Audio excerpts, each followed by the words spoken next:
Abraham, Elohim, Judaism, Elohim, your uncle.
Shalom again to another exciting edition of Torah Watchman Show, LLC.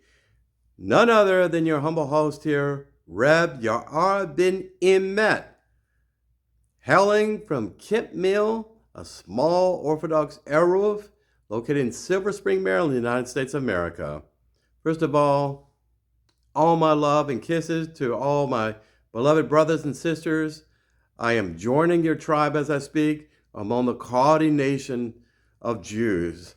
And my mind and my lone years of 58 years of experience and background, what I'm about to talk to you about, the only true MS Jews there, the way the balance of truth, of Emet truth, between the laws of Moshe and our rich customs and traditions that we all contribute with as the great external Muspoka that we all call the nation of Israel. First of all, the title of this Torah Watchman show is my personal, and I quantify my personal indictments against the Rabbinates. When I say Rabbinates, I'm speaking specifically about Orthodox Judaism. I'm speaking about Rabbinical Judaism that incidentally officially branded themselves in 1860, believe it or not. But you know, everyone who has seen my videos, and again, please subscribe to YouTube under Word and Void, the word of Elohim versus nothing, the word and void. Please subscribe for personal notify and help grow my subscriber list on YouTube. If you don't know how to subscribe, create a Gmail account. It's free, and it will allow you to go to my website for free and subscribe to my videos. I do videos at least once a week, primarily for my cycle, my Torah Parashat cycle, okay? But this one is more of a lecture, and I'll try not to lecture to you. It's more of a documentary. So let me get started. I had this on my heart for quite some time, and I wanted just to be very honest and to you and get this out. First of all, anytime you speak, a public speaker, you identify first your target audience. Who is my target audience for this video? Well, it's not primarily my Karaite brothers and sisters out there. They probably have seen and heard about almost anything you can imagine as far as their own indictments against Rabbinates and how they feel that they've been treated. This is my Me Too moment in the United States, as you hear. No, I'm not woke at all. I'm not politically correct either. But you know, if there are any Orthodox Jews out there, first of all, I'm not giving this content tonight. Yeah, it's nighttime for this recording of this video to hurt anyone's feelings or to research, God forbid, anyone's righteous reputation. There are many Orthodox rabbis out there that I think I have as close a relationship as I do with Karaite rabbis. Why I say that? Because they essentially are on the same page. And they ask the same questions about the differences between written tradition and oral tradition. And we'll get into that in just a moment. I have 23 declarations of faith. If anyone has studied church history, I'm not going to get into much detail about this. Martin Luther, a founding father of Protestantism, he was a big anti-Semite in his later years, but he distinguished himself by standing against the elite of the Roman Catholic Church. And he literally nailed a sheet of paper, I believe, statements of truth. I don't know if they were 10, 20, or whatever. But this is actually what Rabbi Nachman did. This is what the Annites did in the 8th century. So let me give you some history first. Most honest scholarly opinion about Karaite Jews as an organized group of a sect of Judaism have group consensus about this. We began approximately in the 9th century. Don't confuse us with Annites. They had similar philosophical and theological differences and debates with Rabbinates of their time, and had the same similar grievances. So it's very easy to confuse Karaites with Annites. Annites were dominated the 8th century. Karaites dominated the 9th century, 10th, and 11th, and 12th. And we actually, I don't want to get into all my other videos, but we dominated the scene briefly in our golden era of Karaitism. But like in Egypt, for instance, there were joint Karaite communities with Rabbinates. And when you live in close spaces like this, you become friends, right? You knock on a neighbor's door, your wife needs to borrow a pound of sugar, right? Or some butter, whatever. And they intermarried, and they got along when they were actually saw each other. This Jew here is not a creature. This Jew is actually as kosher as I am. And he loves Elohim or Hashem as much as I do. They're not what I heard. Listen, walk a mile, a kilometer in a man or woman's shoes to understand where they've come from and where they're going. I'm a Baal Teshuva Jew.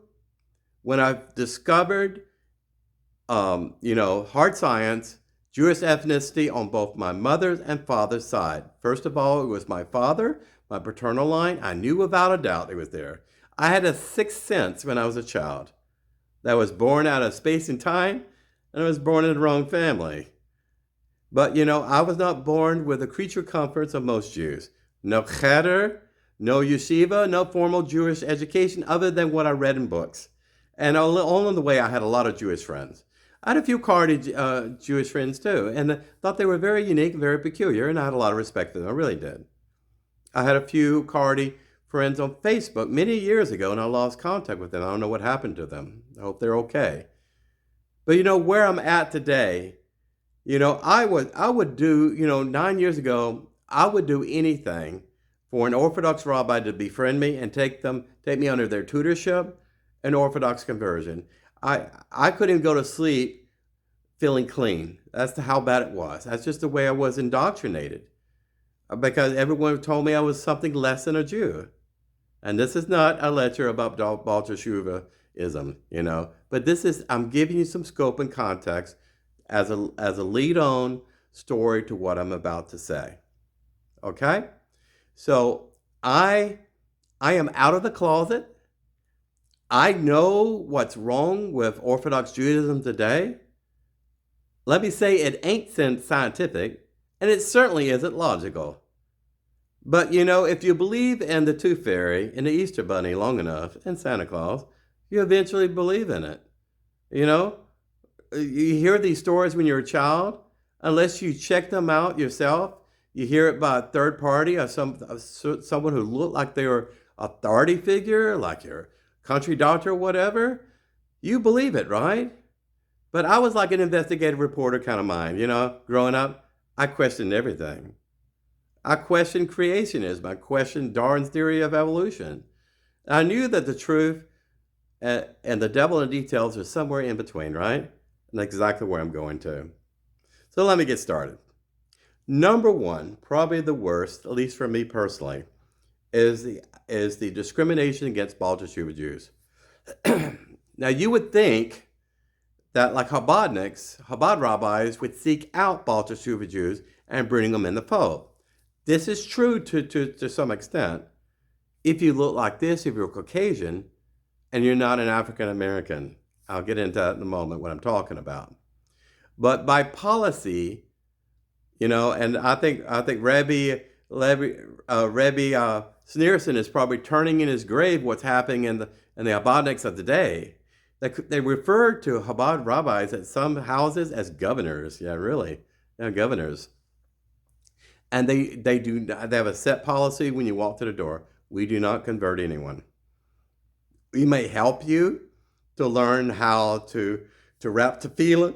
We may help you to learn Hebrew and to learn Shakri prayer, Mar prayer, Avrit prayers, to learn Orthodox forms of worship and things of that nature. Maybe help you to one day feel confident to speak before the shul in prayer or something like that. God forbid you're allowed to even come to the bima, unless you're B'nai Yisrael or Levi or son of Levi. Emphasize, even in Orthodoxy, you have to be a son of Levi in most cases, or B'nai Israel, or son of a father from Israel, born in Israel, to even be allowed to the bima in Orthodox circles. I'll get into that in a moment too. But they do go through phone books. I've seen videos of this in other countries, like Australia. They go in Outback and everything else and look in phone books. Some people still have the yellow pages. The white pages has these old non-digital, archaic books or whatever. You look up people's names. And they look for something Jewish, and then they go to their door and they invite them to Shabbat. That's all sweet and beautiful, right? But it doesn't really go anywhere. It's up to that individual to do something. If they're not motivated, nothing's really going to happen. And they generally don't follow up on these people either. But in some places, in some parts of the world, they have a big party for these Baal Teshuva Jews. And some of these people historically have become great rabbis. Okay? So the discrimination against Baal Teshuva Jews, for me, is my storybook of life. Okay? I've had so many cases.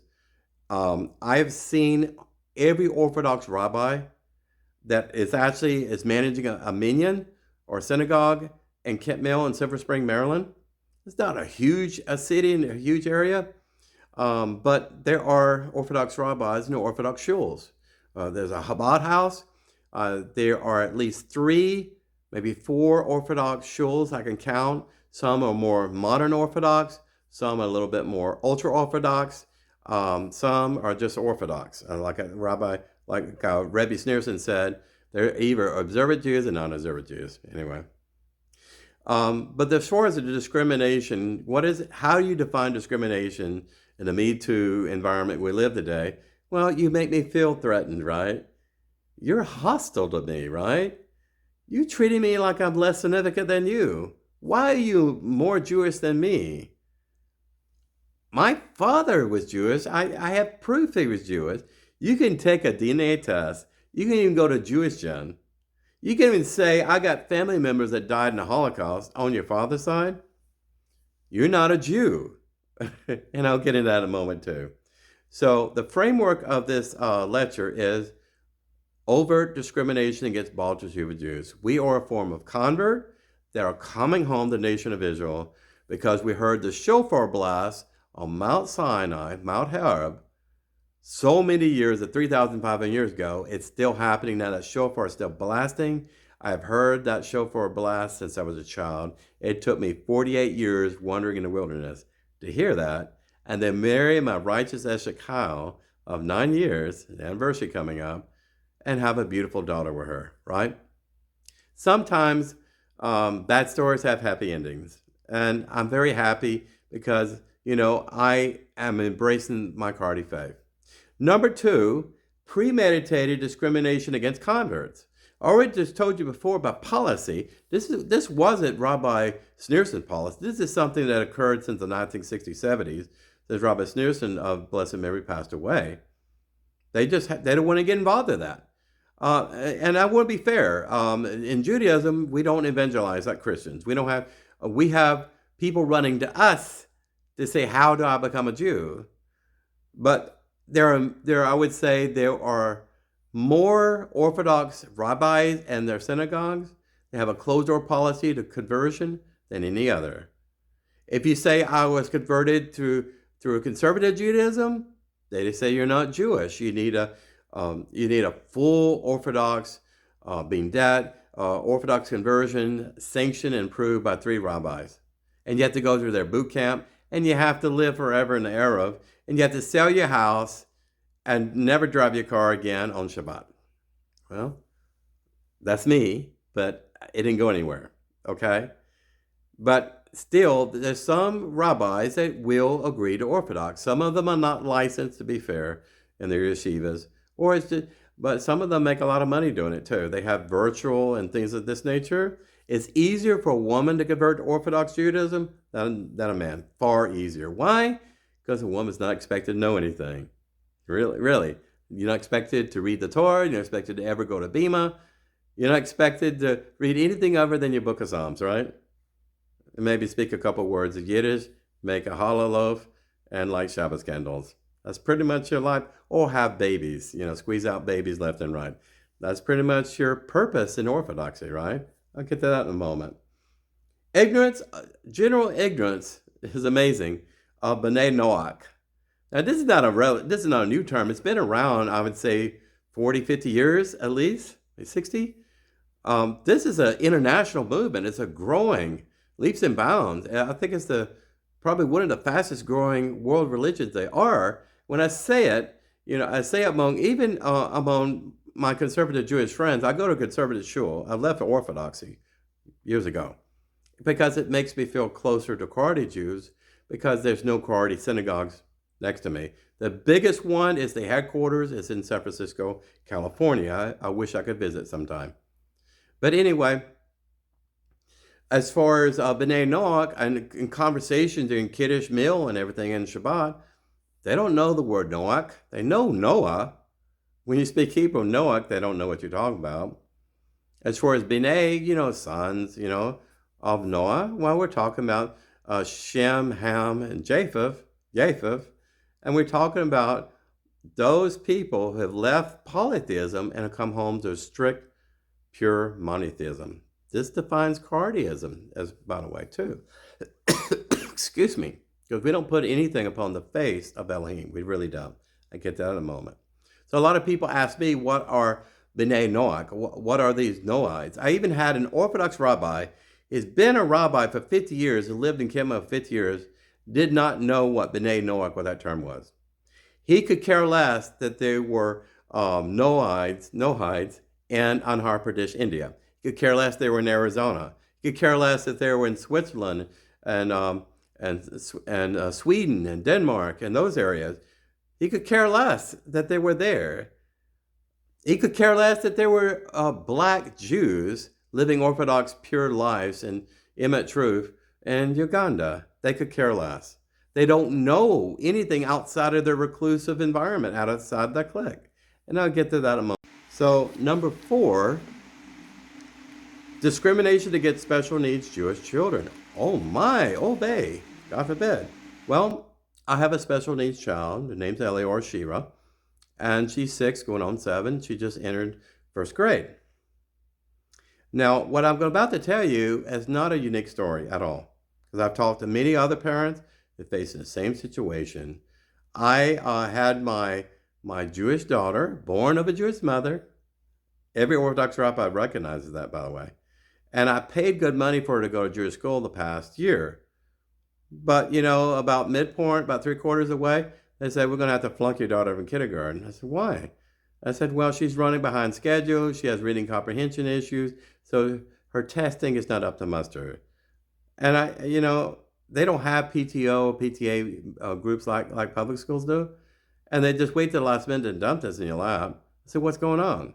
And then I found out that she was discriminated against, put off in a corner, told to go to principal's office and sit there. all these things. Listen, my daughter has slight autism. It's fully functional autism. The thing is, she's more gifted in other areas than what you usually test: reading, writing, arithmetic, okay? She's come a long way since kindergarten. But the thing is, I tried to get her into another Jewish school after I pulled her out of the first one in Kent Mill at the Orthodox Shul I used to go to with that rabbi that was there for 50 years. And they never got in touch with us. They said they had Montessori, they said they had a program for all special needs children, but they never got in touch with us. And then we found out that we would have to spend hundreds, if not thousands, additional dollars for shadow teachers out of our pocket, in addition to $1,500 that we'd have to pay them every month. Ridiculous. And then another school in a city by the name of Rockville, it's about 8 miles from here, not too far, but you have to drive there. And they sent a scout or teacher to her kindergarten school in Kent Mill at that Orthodox, is adjacent to Orthodox synagogue used to go to. The rabbi for 50 years. I'm not speaking any names right now. But they wouldn't even discuss next steps. They said, yeah, she has problems and things like this, and I don't think she could be mainstream. Then I found out that particular school, that was a conservative Jewish school, by the way. I found out they're more concerned about grading scores and class scores and milestone things like that, bragging points on their website, than they cared about the individual Jewish kid. So I said, what do you expect us to do? Send our kid to a public secular school? That's what they suggested. So I took all these beautiful, righteous rabbis, their wisdom, and I sent my daughter to Arcola public elementary school, where it's not cost me a penny, and she's getting all the help and resources that a special needs child deserves. And we found out there were other Jewish parents that were sending the kids there for the same reason. Listen, special needs children do not fit into most private Jewish school programs and headers. They just don't. I say, with one saving grace, the yeshiva will to take most children. They will, because they want them to learn Torah. God bless them for that. But that's my experience with my daughter. I was very upset and very angry about that for quite some time. I just let go of it. It was a learning experience. And it took me a while to really acknowledge my wife, and I was discussing this issue with my wife for the past 2 years, to really admit that she had a problem and we needed to work with her and find specialists and things like this. But I'm just saying, a rabbi would rather your special needs child, Jewish born, go to a secular school than go the next step and find help for that child so they can have a good Torah-rich Jewish education. It is a tragedy that autistic children, special needs children, and there are people with more minor and severe disabilities and learning and things like this, that they fall through the cracks. And then rabbis complain. I actually heard that Orthodox rabbi I was telling you about complain that we're losing the next generation of Jewish kids because they end up going to public school. Well, Orthodox rabbis, it's your fault that this is happening, because you turned your back on these special needs kids, because you didn't want to invest in their lives. They were not a liability statement. They're an investment. They are Torah builders, right? That's the only way to look at it. Okay, number 5, denigration of women as something less than men. Why am I saying that? I'll get to my next point, you find out. Well, one thing that my wife despised in the Orthodox shul that I forced her to go to, she's from a conservative background before I met her. And of course, as a Baltimore Jew, when I found I was Jewish on my mother and father's side, I was elated to hear that. And I wanted to be as Orthodox as I could. I wanted Orthodox on steroids. I dressed the part. I bought a Streamo on eBay. I had a capote and everything else. A black hatter, the acidic and all, the whole look. And I wanted to dress the part because I wanted to press the heck out of these Orthodox rabbis. They didn't care. They really did not care. Because if my mother was not buried in a Jewish cemetery, I was not considered Jewish. It doesn't matter if she came from ancestral, unbroken Jewish line on my mother and father. That only mattered to them, based on oral tradition, that she was not buried in a Jewish cemetery. I'm telling you the truth. I mean, Google it if you don't believe me. It sounds ridiculous. But this denigration of women, since I have a daughter, I'm biased, okay? And my wife was complaining. And of course, in most Orthodox shuls, I think all of them, women are secluded from men, except for conservative shuls, except for Karaite shuls. We share that commonality. I don't know, Karaite Jews out there, if you listen to me, I hope you are. I don't know if you've ever been to conservative shul, but there's a lot of good parallels between the two, okay? Because in conservative Judaism, they reference Talmud, but it's not overarching like in Orthodoxy. Just say that and move on. But as far as the women, they're put on a balcony. They're encouraged to wear wigs if you're married, to cover your head, almost like Orthodox Muslim women with burqa and everything else. I'll show you some pictures in a moment in this video. And the thing is, you see these women hidden behind a cage, almost like a cage, just a boundary there. Why? Because over a period of time, men had problems with wandering eyes, not the women, men who were married, wandering eyes looking at other women. And supposedly, if a woman, whether married or not, has long hair, it's going to force a man to lust them and be seduced by their gorgeousness, right? You don't read too much about that in the Torah, and it comes from, I'm not going to go down rabbit hole, but it comes from one incident where a woman is accused of adultery. The Kohen priest had to undress her head covering, all this.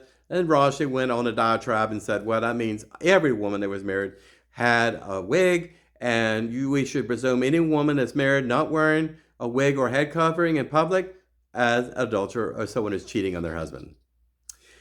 Men have the problem, not women, but we cover our women in shame. The Puritans and, in the Revolutionary era of America, they wore signs, the big A, adultery, shame, shame, shame. These women are denigrated. In fact, in ultra-Orthodoxy, it's even worse. They're encouraged not to go to college. They're not encouraged to drive. You think a women's suffrage movement changed things where women can own land. I mean, in the time of Moshe, there's a group of women that were allowed to inherit land from their father, even though he's dead, as long as they intermarried with the tribe of Manasseh, I believe. What I'm saying is that these women are encouraged not to learn anything other than read the Psalms. They're not allowed to even touch the Torah on Simchat Torah. When the anniversary of the Torah, the giving of Torah, they're not allowed to touch the Torah. And conservative shuls you're allowed to, and Karaite shuls you're allowed to in that celebration. That's the way it should be. And sometimes in Chabad, they allow the Chabad's wife to hold a Torah scroll and then allow women to dance around. I've seen it one time, which is a blessing. It really is. So the denigration of Jewish women in Orthodoxy is absolutely horrid. It's horrible. And the thing is, it discourages spiritual growth. My wife has grown and blossomed so much since I brought her back to conservative shul that has conservative politics there, as far as that, it's not liberal like you would think, like some are very liberal and intolerable, but it's based on the rabbi. But she is holding the Chumash, she's holding her prayer book, the Amidah, and she's reading it bilingually and reading it and studying it, and the freedom that I think every Karaite Jewish woman enjoys, and in Karaite synagogues around the world. Number 6, rabbinical bribes to entice non-Levites to pay for Torah access. Rabbi ben-Emmett, what are you talking about? Bribes? Bribes? The Talmud talks about this, folks. Listen, we refer to Moshe as the chief rabbi of all rabbis, right? Moshe Rabbeinu of blessed memory. That's what they say all the time. I've heard Tovia Singer, a famous Orthodox rabbi, lives in Israel now, and he does indictments against Christianity and their mutilation against the Bible for their cause, whatever. And he brags that he's from Levi himself, and everything else. And as far as paying for Torah access, I witnessed this firsthand. How does an Orthodox shul raise money? And differently than conservative shuls, I put it this way. This is, in my experience, this is how they raise money. Well, first of all, during high holidays, usually the time in Rosh Hashanah, approaching that time, it's getting very close to that right now, is that they have auctions for $150, $100, and all the way up. Do you raise your hand? Who says $100 to unwrap the Torah? Who says $100 to get the Torah out of the ark? Who says $100 to touch the Torah, and interact with the Torah, and come up to the bima? Well, if you pay the money ahead of time, and that is, these people are not B'nai Israeli, and they're not B'nai Levi either. So if you're of those other groups that you're forbidden to come to Bima unless you pay the rabbi ahead of time, make an agreement for access to the Torah. I am not exaggerating. I'm telling you, this is what happened at an Orthodox shul that my wife and I started going to about 3 years ago, and just left in disgust. And as far as, there was one Yom Kippur, and I've said this before in another video, I said this in case people didn't hear this. During Yom Kippur, at this Orthodox shul talking about, in Kent Mill, where my daughter was going to school at that time, just back, I'd say probably a year and a half ago or so. Yom Kippur is coming up too, and that's a very deep, meaningful, spiritual thing. You don't think about anything else. You're fasting, it's redemption time, the books of life are opened up, and you're really thinking about what you did in the past, what you could do better, and those promises there, the vows that canceled out, the mistakes you made, mistaken vows and things like that, and the promises to yourself and your fellow man, people you've wronged, please forgive me, you beat your chest and all this. Well, just in the middle of this, it's just like music, crescending on to a climax. You're just getting so excited in a concert. And then someone just pulls the lights on it, right? And it turns all the lights on, and you don't see the singer leaves the stage, and then some guy comes up cracking jokes behind the microphone, and he's doing an auction in the middle of Yom Kippur. Why? Again, raising your hand for access to the Torah. Raising your hand for building funds and all that. There's easier ways to do this, and I try to help that shul out with IT and information technology to build a website to do this anonymously. But when you do this, if the perception looks like a bribe, it's just as bad of a negative misvote than actually doing the bribe. If these rabbis claim to be elders of that synagogue and lawgivers, they are acting on behalf of a judge at that time, Elohim, and that is a type of bribe. And if I saw that happening in one Orthodox shul, which kind of leaning a little bit on ultra-Orthodox, I know it's happening in other shuls. You won't see that happen in Karaite shuls. You won't see that happening in conservative shuls either. It's an abomination. And I left. I was even in a Shakri's prayer, and I was wearing tefillin at that time. Rabbinates playing the game with that. And I did this sincerely. I didn't do this because of tradition. I wasn't born with tradition. I wasn't copying people's behavior because I thought there was a method and technique for me to worship to facilitate the ascension of my nefesh, my soul. And then they had a book sale. They had people coming in there. They had a sign. The book sale was supposed to start at 10:30. I was there at 7:30, 8 o'clock, the Shakri's prayer, early in the morning. And people were coming. I didn't even recognize them. And other places, other synagogues. And they came in there, going in and carrying out arms full of books, right in the middle of Shakri's prayer. And then I saw one guy there. It's comical. He had the boxes on his head, his arm, had a tallit on and everything else. Supposed to not talk when this happens, right? Or move or just focus on the prayer, on the Shakri's prayer, right? Very sacred prayer, very meaningful prayer. And then he noticed that, hey, this guy's taking all the good books. So he stopped what he's doing at a stopping point, stood up with all this apparatus on, talismans, amulets, whatever you call that, Karaites like to joke around, and got a stack of books and put them over to his table where he was praying, make sure he didn't miss out. These are all distractions, but was allowed by the rabbi, the chief rabbi in that shul, the senior rabbi, allowed that. And I didn't hear any apologies either. And of course, the next Yom Kippur, the rabbi is going to be so self-pious, he's going to say, forgive me if I've hurt anyone's feelings, if I sinned against you. And read the book. It tells you exactly what to beat your chest for. And you read it. It may not apply to you. Forgive me for being an adulterer and not an adulterer. Forgive me for being a criminal and a thief. You didn't do it. but you're going to read it through because it's tradition. So these kind of things happen too, okay? And we're on number 7 now. Okay, 7. I did try to organize my notes, but this is something I did impromptu, okay? And it's getting late. There is a prayer, and in a typical Sephardi or Ashkenazi Siddur, and I know because I come from it. I have the books and everything. It's nothing I'm making up here. It's not my opinion, but it's in the tradition in the Talmud. And actually, there's a prayer there that says, thank you. It says, thank you, Hashem. I say Elohim here out of respect, for not making me a woman or a Gentile. Really. Sounds pretty sexist and chauvinistic, and it is. But everyone reads it. They may not believe it. It may sound bad in their mind, but they read it because it's tradition, because the rabbi expects it.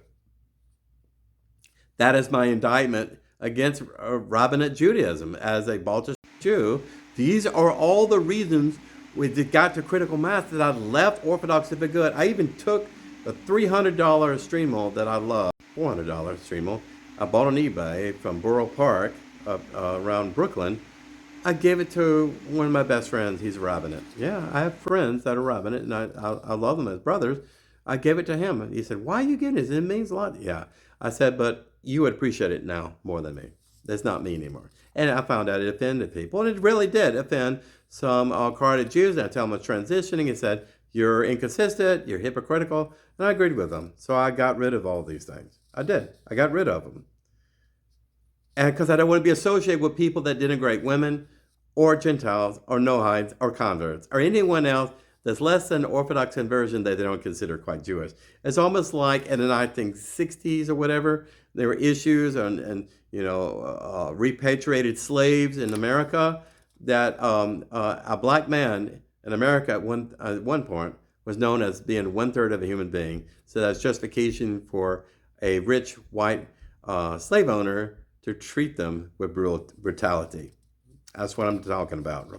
Number 8, premeditated mutilation, I'll get my words right, mutilation of Torah Hebrew translations, primarily English, to make up multiple names of Elohim not found anywhere in the Tanakh. I wish I would have brought my Siddur to read this out, like La Adonai, and there are others there like that. Of course, Hashem, Adonai is used a lot in Orthodoxy.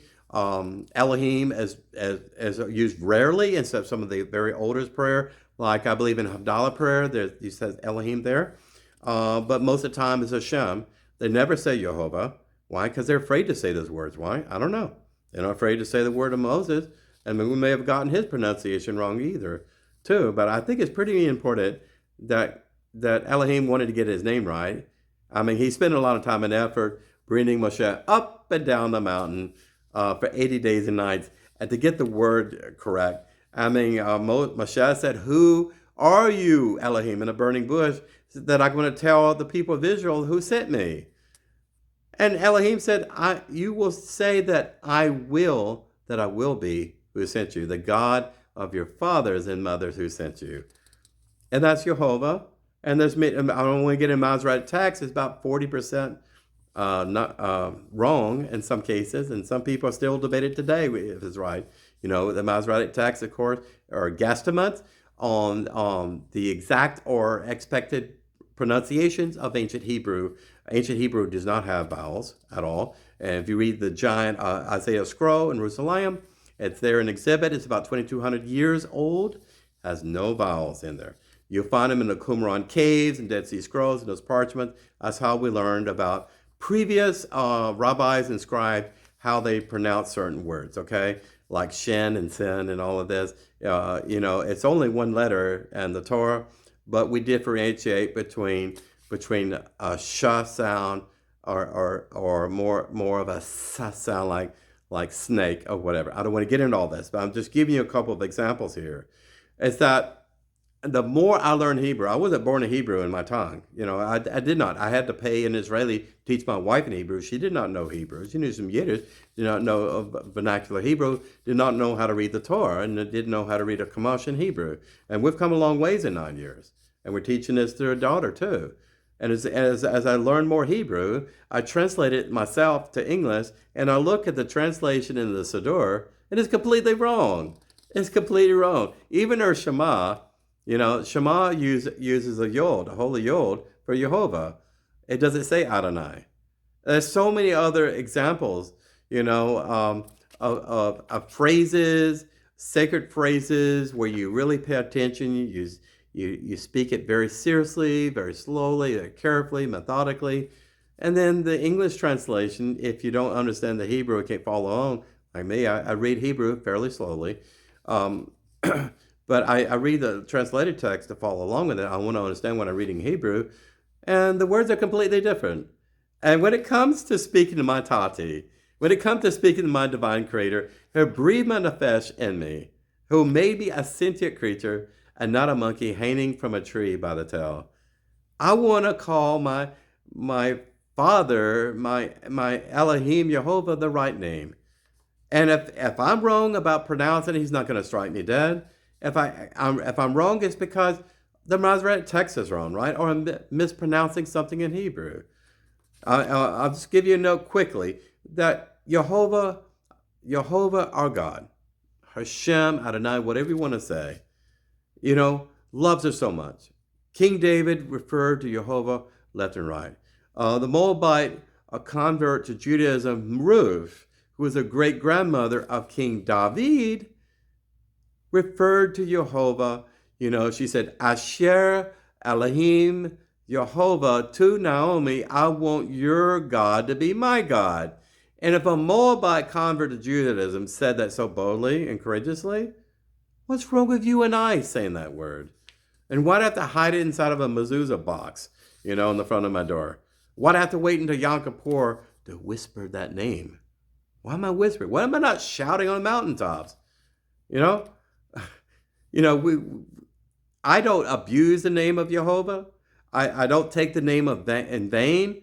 But, to be truthful with you folks, what's making me so upset every Shabbat, every time I learn more Hebrew, and I read these mistranslations of the Hebrew and the Torah, these Rabbinates, by tradition, have taken the holy name of God into something that's generic and dishonors his name. Like Hashem essentially means the name.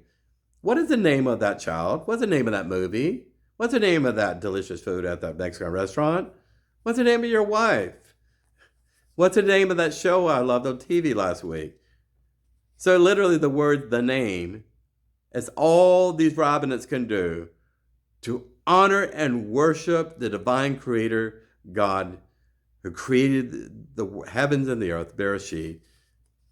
It's no wonder they only bend their knees in worship compared to Karaite brothers and sisters who get down on their knees, get on their face, on the floor, and humble themselves in complete submission to Elohim, Jehovah. Okay? I'll get off my soapbox. But I just find out more every week. It just irritates me. And I finally convinced my wife of this.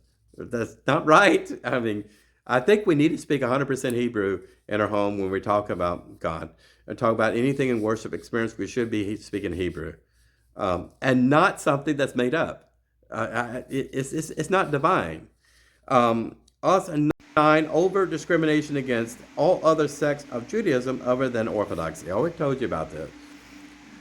Most in Orthodoxy today, in fact, chief Orthodox rabbis in the past until a conservative rabbi stepped in, I think in the 60s or 70s, 70s, in Israel, they rejected the right of return for Aliyah for Karaite Jews out of Egypt.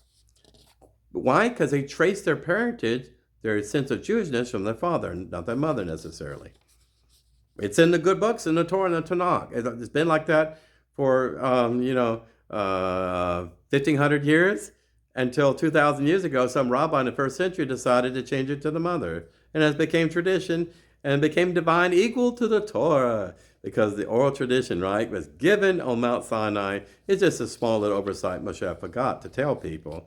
Oh, secretly behind my back, I got, for Rabbi Akiva, I got that Talmud back there, And then boom, surprise later on. Oh, here's the Talmud, right? Here's the Mishnah Torah. Here's all the extra laws and isms that that, Elohim, bless his heart, just forgot to tell you. Right. After taking Moshe up the mountain for 80 days and 80 nights. Really. And breaking one pair of 10 commandments in the process. It's just beyond imagination here what this happens. Again, Karaite Judaism has dealt with just aberrant, very hostile discrimination by Rabbinates in the past. Not anymore. They're accepted. I say Bok, instead of Bok Hashem, I say Bok Elohim all the time now. I say Bok Elohim, Bok Elohim. I like it because it's more accurate. But conservative Jews are not treated as Jews at all in any Orthodox circle. They're not considered Jews at all. Their children are not considered Jews unless the mother came from another mother that was buried in the Jewish cemetery. Even though she did not marry an Orthodox man, they don't care. You can have someone who with an unbroken Levitical bloodline all the way to the priest of Zadok, but if his mother was not Jewish, his children would never be Jewish until they have Orthodox conversion. This is how ridiculous it is. But it's not just tradition, folks. These rabbinates equate it to divinity, the divine inspired word of Elohim equal to the Torah and the Tanakh and the Nabim, the prophets. And they look at themselves as being prophets themselves. The self-righteous people. I want to be nice. I really want to be nice. But I'm just telling you, there's fact and fiction. There's 50 shades of gray. And I'm a logical person. I'm a combat veteran. I'm a man of science. I'll look at things pragmatically and methodically, and I test everything. I'll do a litmus test for everything. And I hope my friendships apply a litmus test to me as other Karaites learn more about my personality. They wonder, who is this guy? He looks like an Orthodox Jew, but he's talking like a Karaite Jew. Who is this person? He's a doppelganger. I don't blame people for their doubting me. I've been doubting myself, but I am completely liberated. It is BS and nonsense. I'm sorry. It's just smucky behavior. So again, there's overt discrimination by Orthodox rabbis against any other non-so-called Orthodox council, so-called like in D.C., District of Columbia, and the United States. They have a big headquarters synagogue there, and they make all the decisions over conversions, over kosher root, over kosher materials to be studied in school and everything else. It is what it is, right? Okay. Now I'll try to find, here it is, number 10. I apologize for not being organized. I feel like I'm in school again, right? But anyway, 10, I'm going to try to wrap this up. Number 10, prohibitions against any non-Orthodox Jew from speaking Jewish prayer in Orthodox shuls. Consider the fight for women, conservative women in Israel that wants to bring a Torah scroll. There are some women, even in Orthodoxy, or rabbis, not really functional, that are allowed to form a minyan, that kind of thing. But there's Reform, and they're conservative, and there's Orthodox women that are rabbis. They're licensed to be rabbis. They got their smika. And there's issues that they can tell today about separation. I told this story before, and I have a picture in the background of the video show I'm talking about. There's some parody there. There was a, modern-like Orthodox shul I went to. Very nice, funded building, good resources for children and everything else. And I fell in love with the Sephardi synagogue within the Ashkenazi majority part of the building. I was like in a basement, per se. And anyway, I just loved it because, my father's ancestry from Morocco, and I just feel very close affinity to Sephardi Jews and the way of worship, and the priestly blessings and all of this, okay? And I love the way the Torah looks, standing up instead of laying down like it's asleep. Anyway, I went there for several weeks.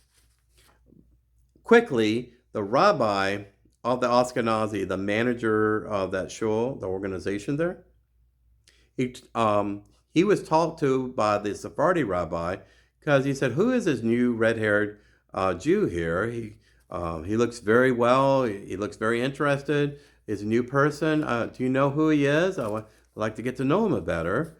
And this previous Ashkenazi rabbi I had talked to, I would say maybe 6-8 months before that encounter, about using him to submit a request for Orthodox conversion. But that never happened. This is after COVID, folks. This rabbi forgot to send a letter to the Orthodox Council in D.C. on my behalf. He forgot to keep an appointment he made to my wife to come and inspect the kosher root in our home. Just pretty much dissed me and dropped the whole thing like I was nothing. He told me to take all my Torah Watchman videos off YouTube if he was going to convert me. He also told me I'm not allowed to use my house as a Shabbat house for people that are visiting and don't want to blow smoke in their tailpipe on Shabbat. But anyway, I was agreed to all these things. Stop making the videos like this one here. If he would just accept me. I felt almost like I have a bad relationship with my father. I almost felt like, I'm not good enough or something. I'm whistle for past this. But anyway, he sent me an email. I'm glad you enjoyed us at Sephardi Shul. But until you show me proof in Orthodox conversion, you're not allowed to come again and participate in Jewish prayer. He actually said that.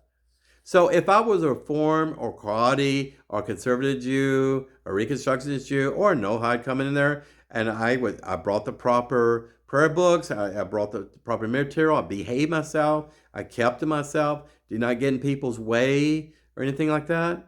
And if he found out about their origins, he would put a big red X on their head and say, "You're not allowed here." It's almost like you had COVID, and you should be in quarantine and seclusion, because we don't have COVID. We don't want you to give us that disease.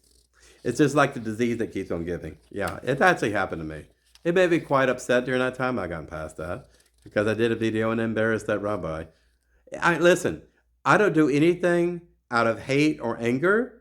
I have witnesses. I've told other rabbis what happened. They said it was totally ridiculous and absurd. They never heard anything like this. I said, well, this is your rabbi. He did it to me. He's probably going to do it to other people. It's never about myself. It's about other people that have been hurt. If I don't get the word out, like the lighthouse on the hill, and let other people know it's happening, it's going to happen again over and over again. And these rabbis have no accountability. They're not disciplined. They're not sanctioned. At least I have not heard of them being sanctioned for anything.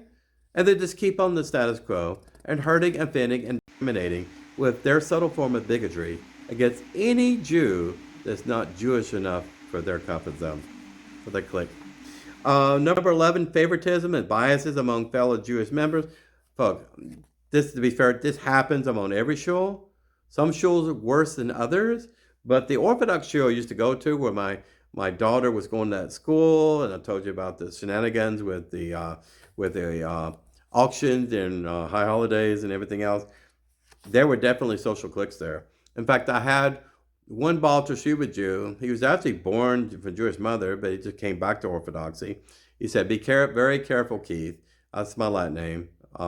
Be very careful, Yar. He said, these people are looking at you. Now, he could not, he had diabetes, he could not walk. So I broke a mitzvah on Shabbat one time, and I drove the car, and I hid my car behind a tree or something so he could walk there. Listen, this is medical necessity for a Jew that could not walk, and he would not be able to go to shul if he didn't have somebody. I was his Uber, okay?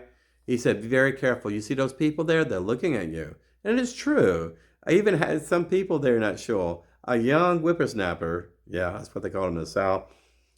Something was turned up on my leather strap around my tefillin box here. And they said, excuse me, do you want me to turn this leather strap back up? The black should be showing and not the other side. Who are these people that nitpick every little thing? I mean, if you're not in sync with a rabbi, if you're not in his good graces, they don't talk to you. Even during Kiddush, they don't talk to you. They go to their own families, they ignore you. I mean, even the senior rabbi that was there, I saw him at the grocery store, just walking down the street. I said, good Shabbos. He just he looks down on the floor, on the ground, and just passes me, ignores me, treats me like nothing. If he treating me like that, like blacks, like a Yemenite Jew, he said, hey, everyone, or Ethiopian Jew, hey, everyone at my community I come from, or Orthodox Jews, I want you to help me to put in affirmation paperwork or whatever as a Baal Teshuvah Jew to be converted to Orthodoxy. He didn't want the rabbi didn't want anything to do with that. And the poor guy, he was only a few blacks that were there. And the poor guy was treated horribly, in my opinion. You know, and I got my fifth or sixth great grandmother, mother's side from Uganda. That's why it's so personal to me. Charity begins and ends behind Orthodox shul doors. Number 12. What am I talking about? Well, I give thousands of dollars a year of charity to Harper Dish. I'm not bragging myself. It's just fact because no rabbis do it. To Noahide, ben-Emmett, and Harper Dish, the southeastern province state of India.